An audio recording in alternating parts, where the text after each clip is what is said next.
Salut les witches et bienvenue sur Esteria, la fac des sorcières. Dans cette vidéo, je vous présente la genèse du projet Esteria, où j'avais rassemblé des personnes de confiance pour leur parler pour la première fois du projet en public. Ça parle de la genèse du projet et de comment j'en suis arrivé là et comment j'en suis arrivé à créer cette école Esteria. Voilà, je vous souhaite un bon visionnage. Alors pourquoi on est là Parce que j'ai des projets dans ma tête depuis pas longtemps, enfin... En tout cas, j'arrive à un carrefour de ma vie où tout ce qui s'est passé dans ma vie pointe vers un truc qui est ce truc-là, en fait. Donc j'ai essayé de... En fait, ce truc-là, il date d'il y a pas longtemps, c'est-à-dire que j'ai commencé en décembre, mais en fait, c'est l'aboutissement de tout ce que j'ai vécu dans ma vie, donc ça a été rapide à mettre en place, en tout cas. Et aujourd'hui, il est formalisé comme un commencement. Et donc l'idée, c'est de vous présenter un peu ce commencement et quelle est ma vision de ce truc-là, pour voir si ça vous intéresse déjà, de participer à cette raison d'être-là, qui n'est pas la mienne du coup, mais qui est celle du projet, et de voir comment on pourrait lancer ce projet-là, en tout cas parce que j'ai pas envie de faire ça tout seul, et c'est d'ailleurs la raison d'être du projet, c'est d'être ensemble, donc voilà. Alors voilà le logo de Esteria, avec sa baseline qui est la fac des sorcières. Je vous en parlerai plus tard. Voilà. J'avais prévu une petite météo qu'on a faite, donc on va passer là-dessus, et on va commencer directement par le constat. Qu'est-ce que c'est ce constat-là ? En fait... Oh, pardon. En fait, c'est mon constat à moi qui va faire naître la raison d'être du projet, parce que c'est ma réalité, il n'y a que ça que je connais pour l'instant. C'est que dans ma pratique ésotérique, c'est quelque chose que je pratique depuis très longtemps, de manière très individuelle, parce que c'est propre à chacun.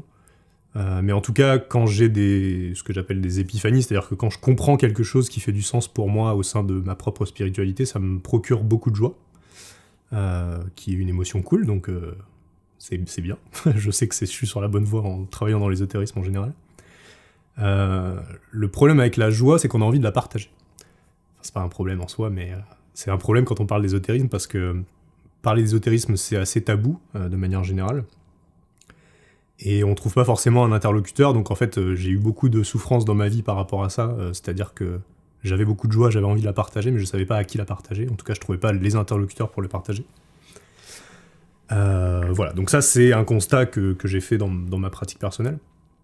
La deuxième, c'est que j'ai quand même réussi à trouver des organisations qui parlaient d'ésotérisme de manière générale, et j'y suis allé parce que j'étais demandeur de ce truc-là.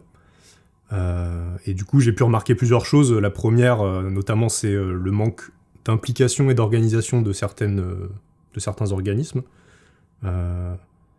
parce que, effectivement, tenir une communauté, c'est un vrai métier, et ça demande beaucoup de temps.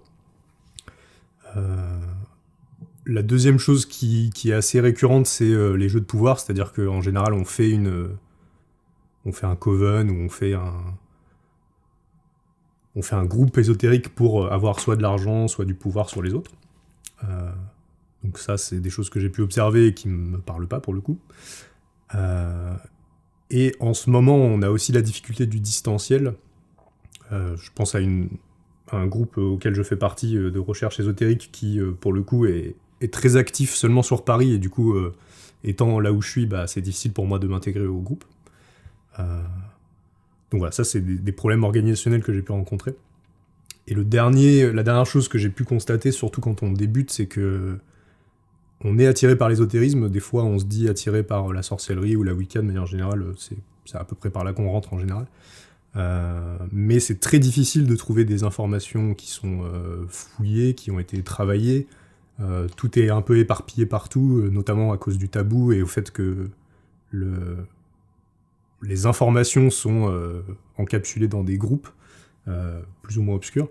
Et donc, c'est assez difficile de trouver des informations qui sont cohérentes, ou soit on trouve des informations qui sont un peu mainstream, c'est-à-dire dont tout le monde parle sans vraiment comprendre le sens. Soit on parle des fois de la même chose mais avec un vocabulaire différent, donc du coup c'est assez compliqué de s'y retrouver. Voilà, donc ça c'est tous les constats que j'ai pu faire dans ma vie ésotérique. Et donc l'idée de ce projet-là, c'est de répondre un peu à toutes ces problématiques-là que j'ai pu rencontrer. Voilà, ça paraît ambitieux peut-être. Mais en tout cas, c'est ma réalité, et voilà, j'avais envie de l'amener, et je pense que c'est des choses que... Enfin voilà, que je suis pas le seul à vivre, en tout cas, dans ces domaines-là. Donc voilà, j'espère que ça répondra en tout cas à des besoins. De toute façon, on va vite le savoir, on va le tester. Passons tout de suite à la raison d'être. Donc du coup, pour répondre à ces problématiques-là que j'ai rencontrées dans mes constats, et ben en fait, j'avais envie de poser une raison d'être qui m'est venue assez naturellement en fait. Que j'ai d'abord écrit en latin, parce que quand on crée une école, c'est la tradition de faire une devise en latin qui est Nostra Muna Collamus Lucem, qu'on pourrait traduire, même si c'est pas vraiment le cas, cultivons ensemble notre lumière. Voilà, et donc ma réponse à ces problématiques-là que j'ai rencontrées, c'est ça, c'est une raison d'être. Donc on va essayer de la détailler un peu. En latin, colere, ça a plusieurs sens, comme en français. Cultiver, ça a plusieurs sens. Le premier, il est lié à l'agriculture, c'est-à-dire prendre soin d'un être qui n'est pas soi déjà, l'aider et le faciliter dans sa capacité à grandir et à croître. Voilà, donc j'aime bien ce sens-là de cultiver, surtout qu'il peut se transposer aux humains de manière générale. Le deuxième sens, c'est le sens de vouer un culte. Alors il va faire très attention à savoir quel est ce culte-là, mais en tout cas pour moi, ce culte-là, il est le culte de la personne, c'est-à-dire je voue un culte à ma divinité personnelle. C'est comme ça qu'en tout cas que je l'entends quand je parle de notre lumière. Donc c'est arrêter de rechercher à l'extérieur ce qu'on peut trouver à l'intérieur. Et ensuite, le dernier sens que le latin nous donne, c'est le sens de habiter quelque chose, parce qu'on cultive une terre pour pouvoir y habiter. Et donc cette idée-là de se dire que le groupe et la communauté va participer à faire de ce projet-là une maison dans laquelle il pourra vivre et s'épanouir. Je trouvais ça intéressant. Le ensemble, il est très très important, et de toute façon vous ne seriez pas là, sinon je l'aurais fait tout seul. Pourquoi il est important ? Parce que pour moi, et c'est une de mes raisons d'être personnelles, c'est que chaque individu doit d'abord travailler sur soi pour, on va dire, pour s'émanciper du regard extérieur et du monde en général, notamment tout ce qu'on apprend quand on est enfant, toutes les limites qu'on nous donne. C'est un travail qu'on doit faire dans notre vie pour devenir indépendant, c'est-à-dire ne plus être manié par l'extérieur en fait, et vraiment trouver ce qu'on a envie d'être et ce qu'on a envie de faire, c'est-à-dire trouver sa raison d'être. Et Esteria va aller plus loin, c'est-à-dire que mon but du ensemble, c'est de faire de ce projet-là un projet inter-indépendant, c'est-à-dire qu'on n'est pas juste dépendant, mais on est inter-indépendant, c'est-à-dire qu'on reste un être humain avec une raison d'être, des valeurs et des fondements et des envies et des projets, mais on va le faire de manière collective. Et donc ça diffère un peu de ce qu'on peut voir actuellement dans les regroupements de communautés ou même dans les entreprises de manière générale, où c'est un individu qui a une volonté et qui utilise les autres pour arriver à son but. Là, l'idée, c'est que chacun s'épanouisse lui-même à travers le groupe. Et enfin, cette notion de lumière, qui est la nôtre au sens de la mienne, mais qui est la nôtre en termes d'ensemble. On pourrait parler de l'égrégore d'Esteria. Je vais pas imposer vraiment de sens à ce mot lumière, parce que chacun va y mettre ce qu'il a envie d'y mettre. Pour moi, en tout cas, c'est cette part de divin en chacun de nous dont je vous parlais, et qui en fait est connectée à un souffle de vie qui a envie de s'exprimer à travers nous. Voilà, qui n'est pas juste moi, mais qui passe à travers moi.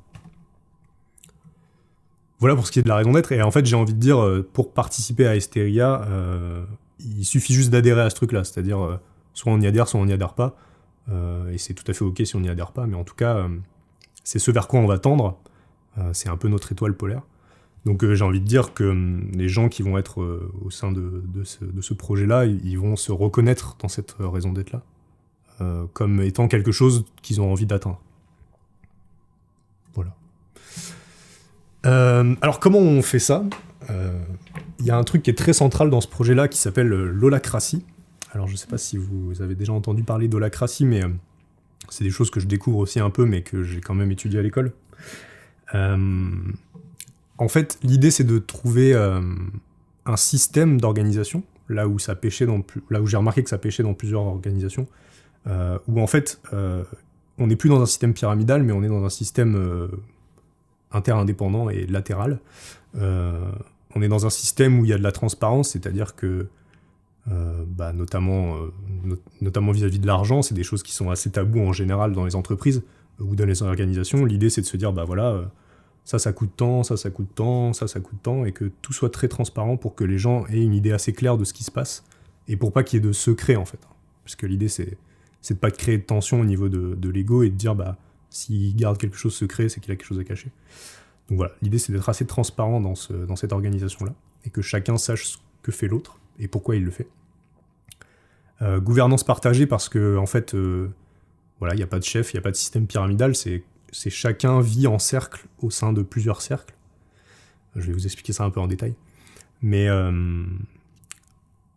l'idée c'est qu'on travaille non pas pour soi, mais pour une raison d'être, qui n'appartient à personne, mais qui appartient à un ensemble de personnes.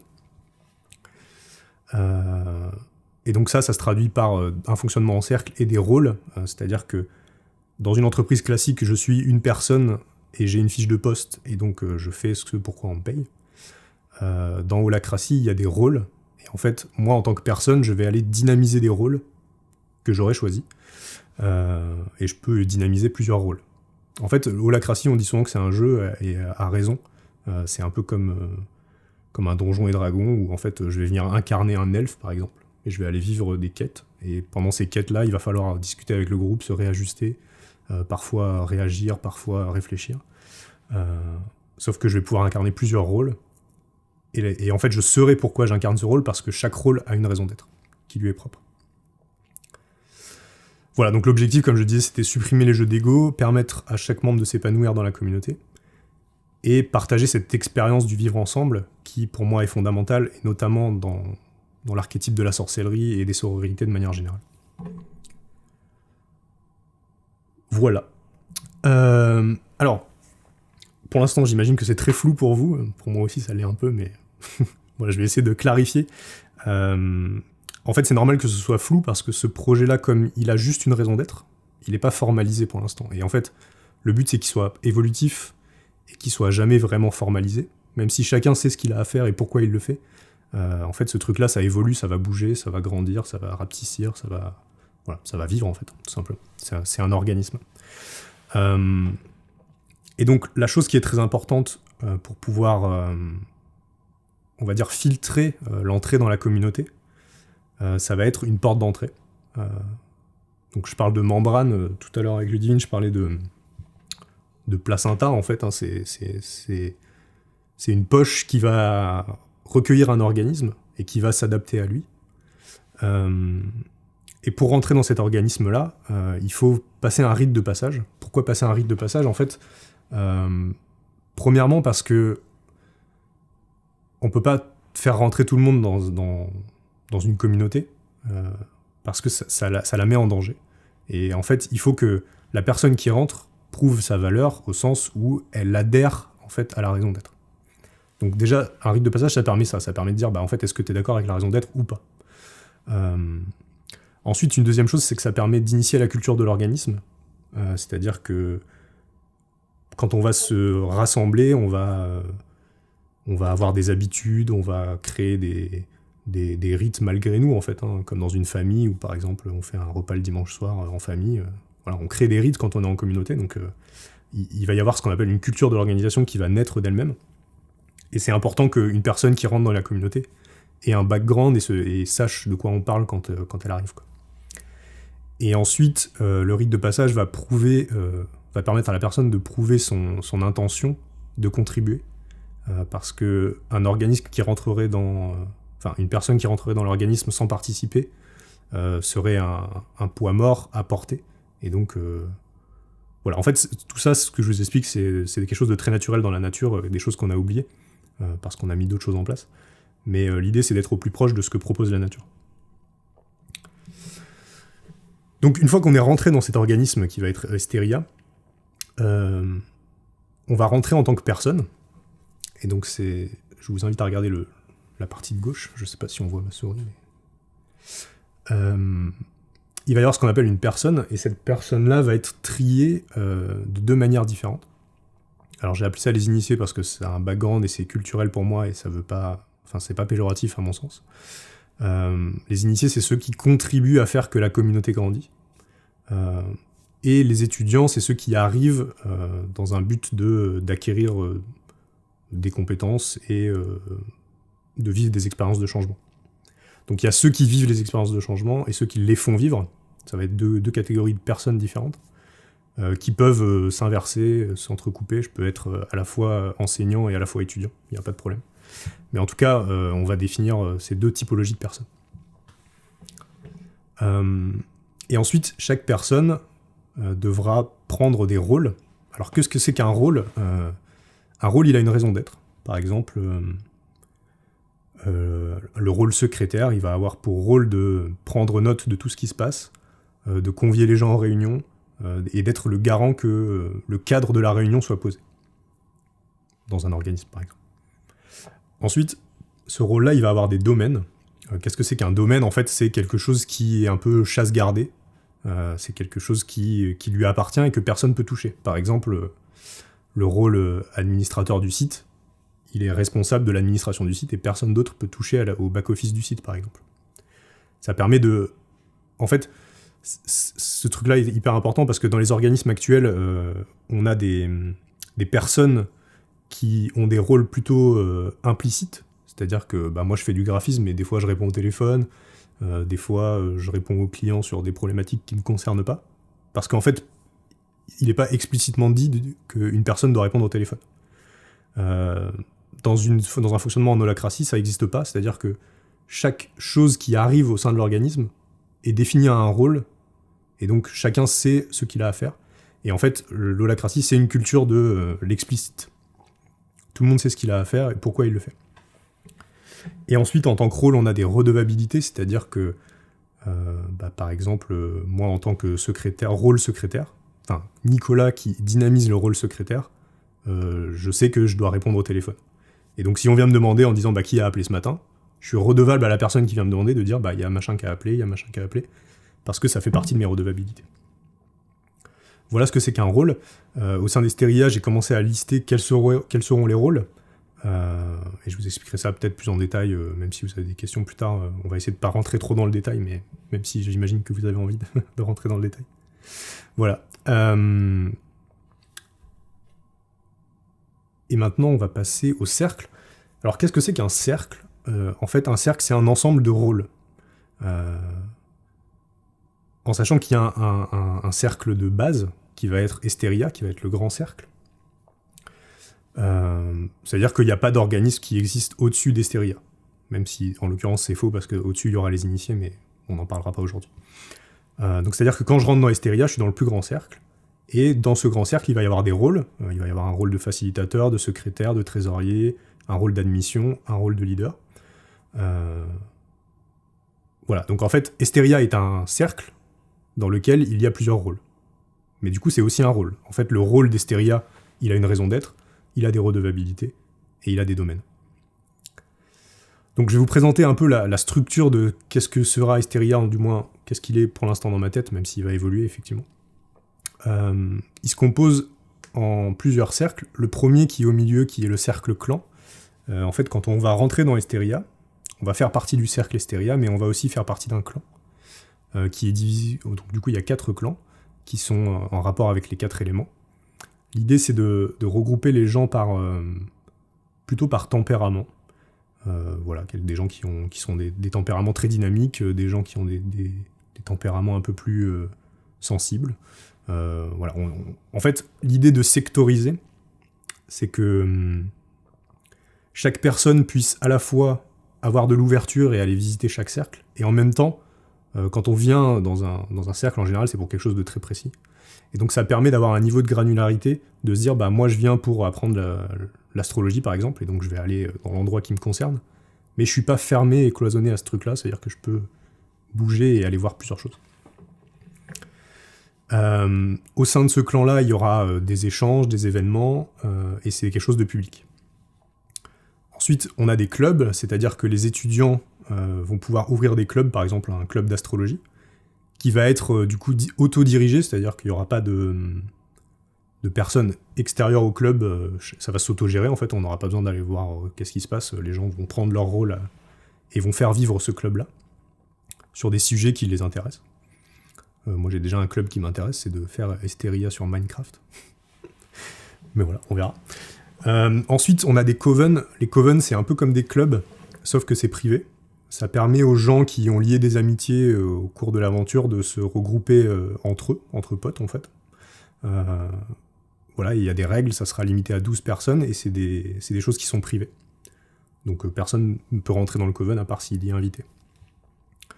Ensuite, on a les cercles d'éveil.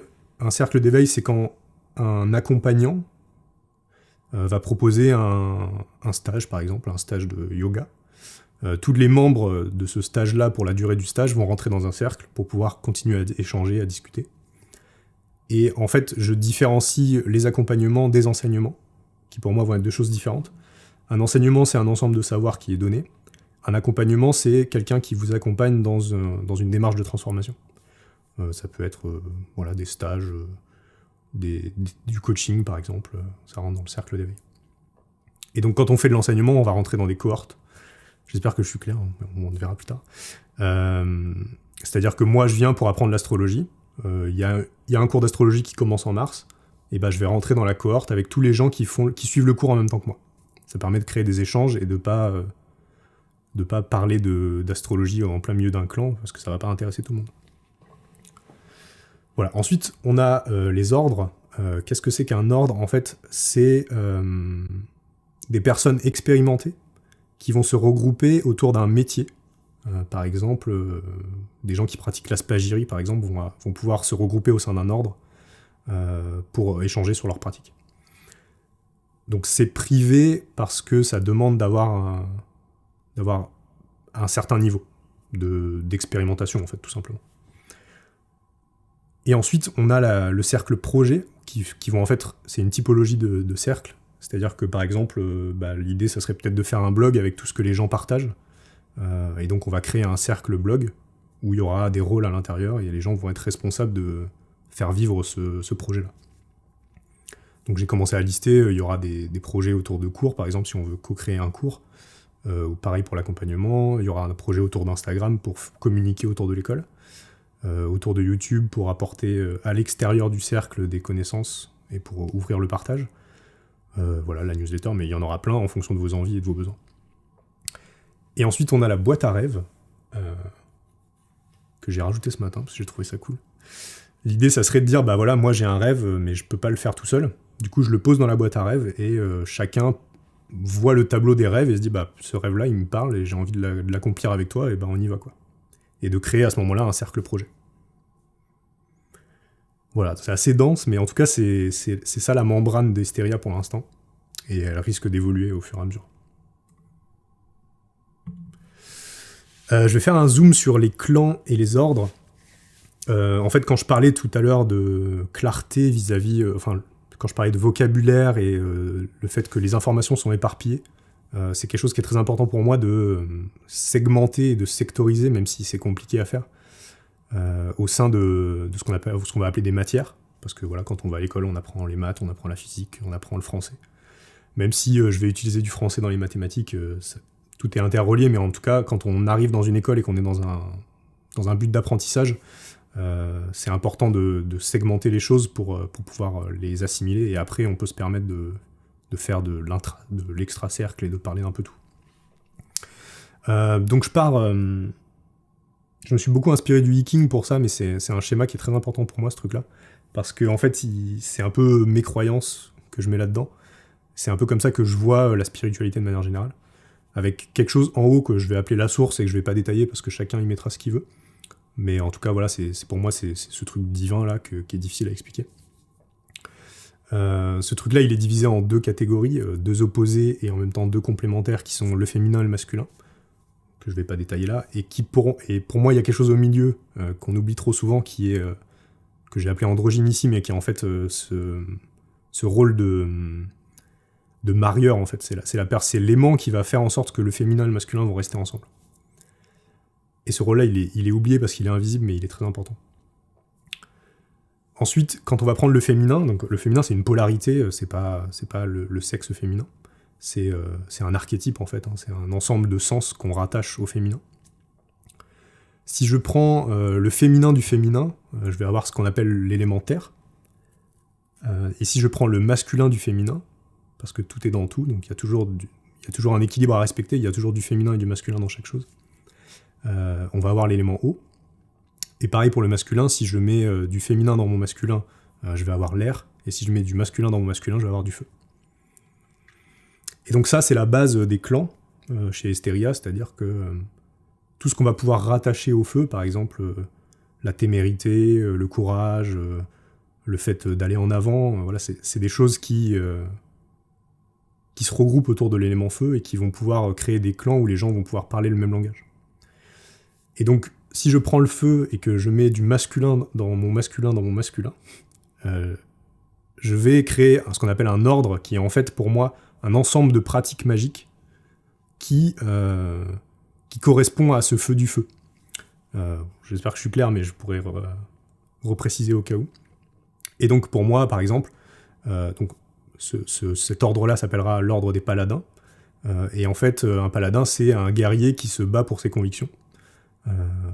Et donc pour moi là-dedans je vois tout ce qui est en rapport avec la créativité, donc le witchcraft, les ateliers de créativité de manière générale, la création de sigils, c'est-à-dire inscrire son intention dans un objet qui aura du pouvoir, mais aussi les arts martiaux. Voilà. Donc, la liste n'est pas exhaustive et elle sera à remanier, mais en tout cas c'est comme ça que je l'ai mis pour l'instant.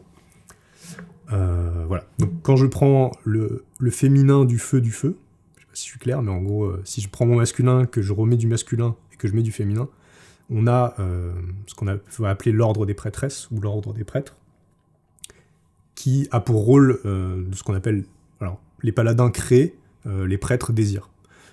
Donc on va avoir là-dedans tout ce qui est dévotion, quand je vais vouer un culte à un dieu ou une déesse, par exemple. Voilà, je parle de pratique. Hein. On va avoir la notion des panthéons, sur connaître tous les dieux, et savoir quel est leur rôle. Des techniques de visualisation aussi. Voilà, ça permet en fait de segmenter toutes ces pratiques magiques-là pour que les gens puissent les assimiler de manière plus simple. Ensuite, dans le masculin de l'air, on a les enchanteurs, qui vont être liés à la sphère de la parole et de la pensée de manière générale. Donc quand je mets ma pensée à l'extérieur, en fait, je communique. Et donc là-dedans, on aura tout ce qui est communication avec l'au-delà, le spiritisme de manière générale, ou les anges de manière un peu plus... supérieur, mais aussi les envoûtements, voilà. Tout ce qui relate du langage, donc ça peut être aussi le décodage de prénoms par exemple. Voilà, j'en dirai pas plus. Ensuite, dans le féminin de l'air, on a l'analyse, parce qu'en fait c'est ma pensée à l'intérieur de moi-même, donc ici on va être sur l'ordre des interprètes, qui vont être liés au symbolisme. Voilà, toutes ces questions d'archétypes et de comment je décrypte les archétypes, à quoi ils me font penser, en fait c'est ce voyage mental qu'on peut faire. Et donc l'astrologie fait partie de l'ordre des interprètes parce qu'elle s'occupe d'interpréter des symboles et des archétypes. Et la mythologie, voilà, pareil, donc il y a tous ces domaines-là. Je vais basculer sur le masculin de l'eau qui a pour rôle pour moi de soigner, c'est-à-dire... Alors l'eau pour moi c'est la sensibilité, c'est cette capacité à être à l'écoute de soi-même et du monde qui nous entoure. Et donc quand je mets cette sensibilité à l'extérieur, et ben en fait je vais prendre soin de l'autre.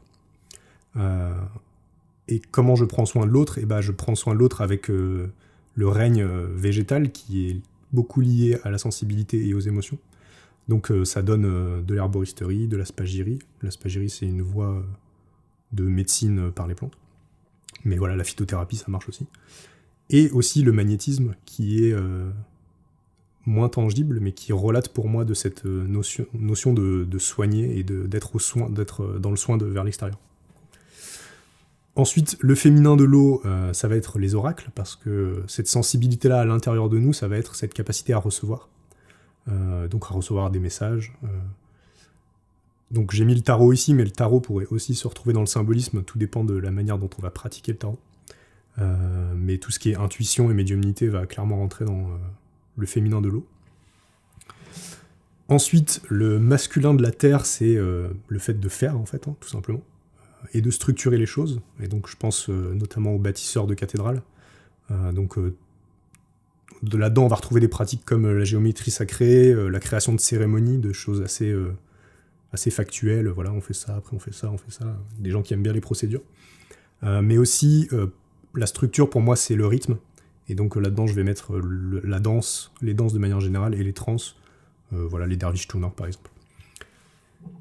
Enfin, le féminin de la terre, c'est-à-dire cultiver sa terre à l'intérieur, ça va être des gens qui ont une grande ascèse, je pense notamment aux moines bouddhistes.